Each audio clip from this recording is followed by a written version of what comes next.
Magandang araw po sa inyong lahat. Turuan ko na po agad kayo na makapag-English. Dito na po agad tayo sa ating halimbawa. Si Mario ba ay nasa trabaho? Kapag in-English nyo po yan, ito po munang si Mario ba ay ang inyong itatranslate bilang is Mario.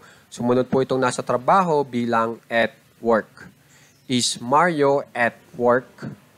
Okay po, isa pa pong halimbawa. Siya ba ay nasa bahay? Kapag in-English nyo po yan, yung siya, kung lalaki, he ang gagamitin nyo. Kung babae naman po yung siya, she. Subukan po natin ay itong lalaki, itong he. Is he at home? Is he at home? Para sa siya ba ay nasa bahay?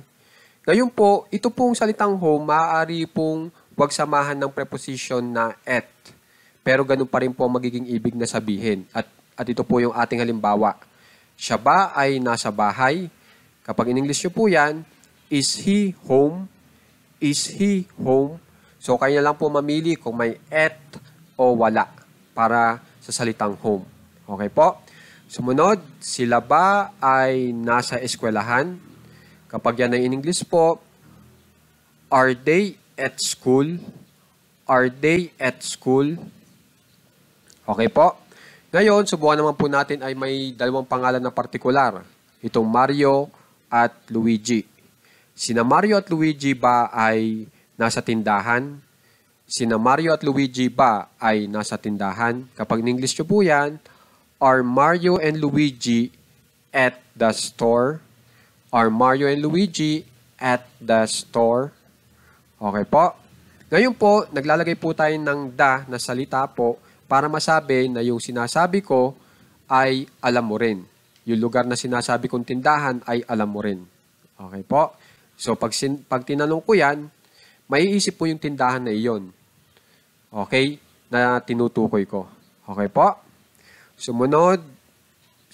At makikipansin po ha, pag dalawang pangalan o higit pa, tapos particular na pangalan, are ang gagamitin nyo. Pero kung isang pangalan na particular lang po ang ginamit nyo, is po ang gagamitin nyo. Okay? Yan yung mga dapat nyo rin tandaan para hindi po kayo magkamali. Okay po? Sumunod. Ang kapit-bahay mo ba ay nasa bangko? Ang kapit-bahay mo ba ay nasa bangko? Kapag yan ay in English, is your neighbor at the bank? Is your neighbor at the bank?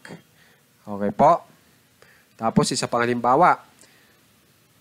Ang mga kaibigan mo ba ay nasa istasyon ng bus?